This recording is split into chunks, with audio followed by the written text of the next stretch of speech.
The big question, did we do it? Did we build the car to be faster and quicker than an Escort RS Cosworth? Stay tuned and watch out, because we are off to a dyno. Unfortunately though, first I've quickly got to put the original actuator back on and take this Mambone off. It is just spiking too high, and well, we're not going to be able to set the Mac valve up. So that is another thing, we're going to quickly set the Mac valve up, take the splitter off a car, because it's going to smash on the dyno. But yeah, it is absolutely freezing out. Take a look how cold it is out right now. And I mean, it's like -2 degrees. But on a positive note, they are good air temps. I am a little bit scared. Dyno time is always scary. The car's only done about 120, 130 miles now. Probably 150 by the time we've got there and stuff. But RS, race engine, isn't it? Do you mean just send it? As one of the boys, Kev, once said to me, he said, fucking send it. He said, don't worry about that nonsense. He said, it was 1,000 miles. We've done 100, we've changed the oil.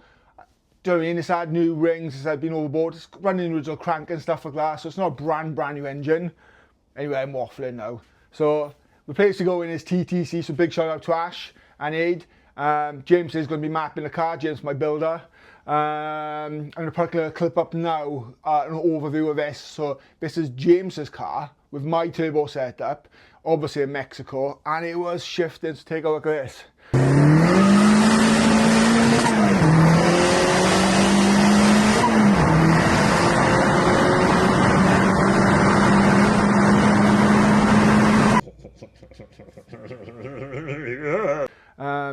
Yeah, have a look. So what I want you to do is put down in the comments what you think the brake horsepower is going to be.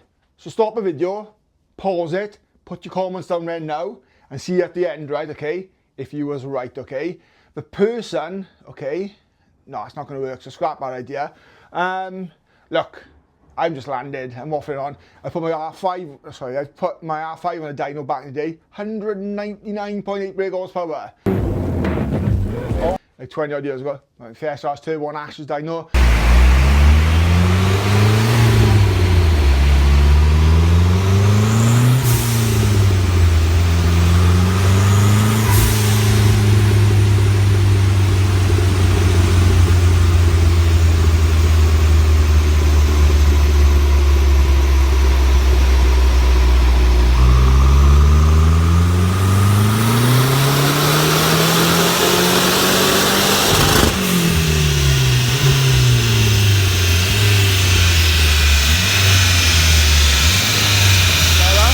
Put my ST on it.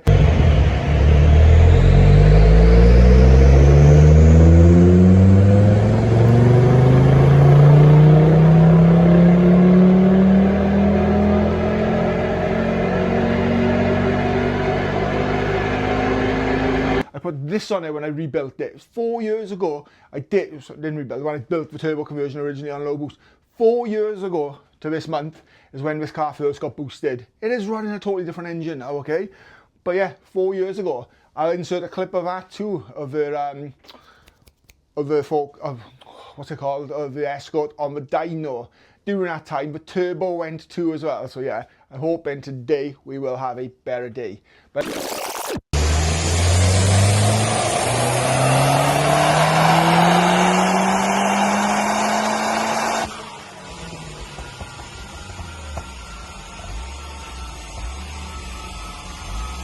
anyhow, I'll catch you at the next stage. Hours later. Okay, so the sun has decided to come out. James is here. We are wiring the Mac valve into my extra little external fuse box that we put in when we done the wiring for the car. I'm going to flip you around now and show you the Mac valve and basically explain to you what it does. I have also done the actuator in the meantime. I think that was my job. Oh yeah, and you'll see the splitter is off the car. Okay, so the Mac valve itself. So it's 3 little outlets. So we run obviously the bleed valve connectors, which is obviously one runs off a turbo with vacuum and one runs to the actuator. This actually opens and closes the boost. The difference the Mac valve has over this old 90s setup which I had on it, being a dinosaur myself, but we can load this to the ECU and load how much boost we want to do electronically. So some people do it by boost by gear, some people have it by TPS, or some people just have it to max. You can also set it by boost by gear as well, so these are pretty cool things. This is an original unit. Make sure you do get an original one because there's many copy ones online. This one actually comes with a cool little R-spec little, what's it called, holder. But yeah, so James is wiring this in now. We'll get out in the car, get some fuel, and then we will get onto the dyno.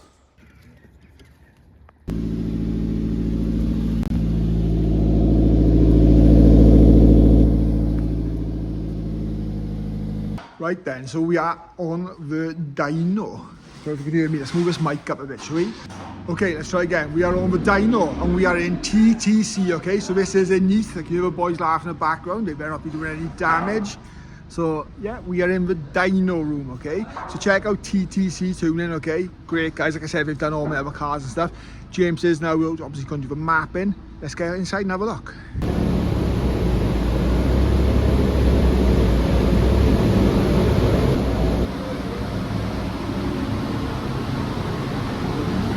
So yeah, we are on the dyno and they're just fine-tuning the seating position.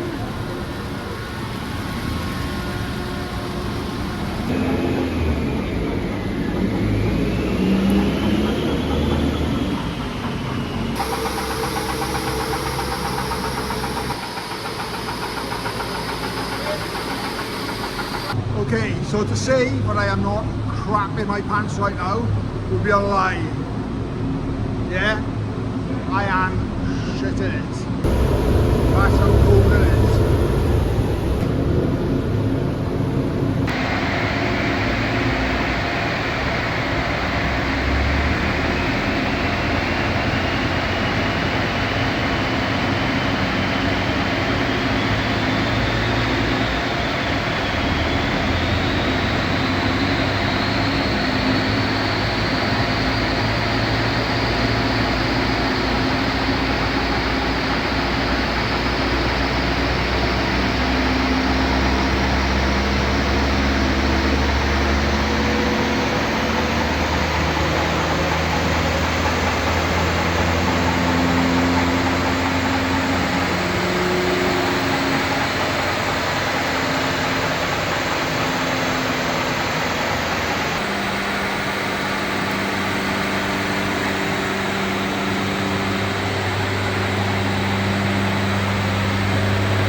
interrupt our program to bring you this important message.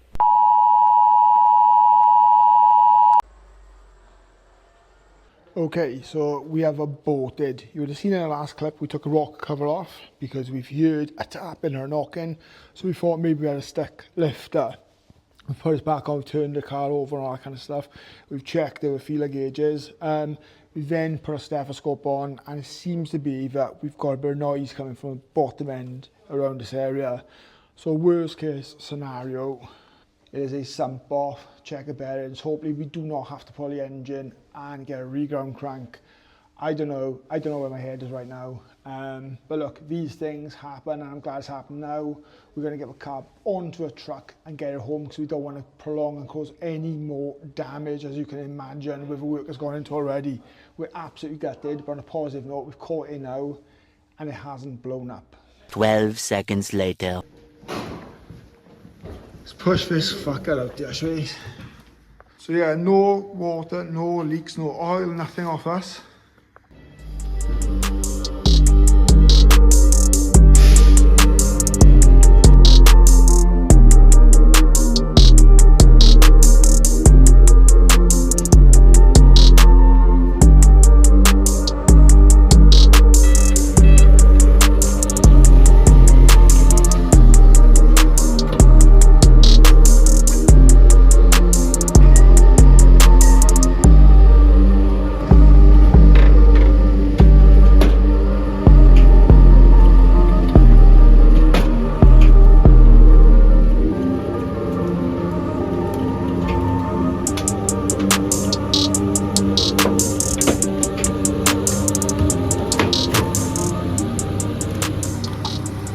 Just want to say as well, okay, after playing back some of this footage, you can hear like tick, tick, tick, tick, constantly, okay, on the dyno.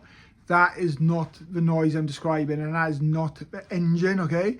That is the dyno, that's the wheel when it's making contact. I don't know why. It was just tappy when it's going around, like click, click, click, click, click. So yeah, that was not, I repeat, that was not my engine, okay? So just scrap that. Yeah, it wasn't that.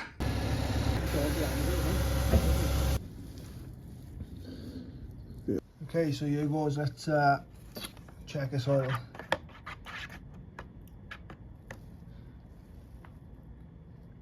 It's nice and clean oil, you can see still. So don't be deceived by the light and the colour.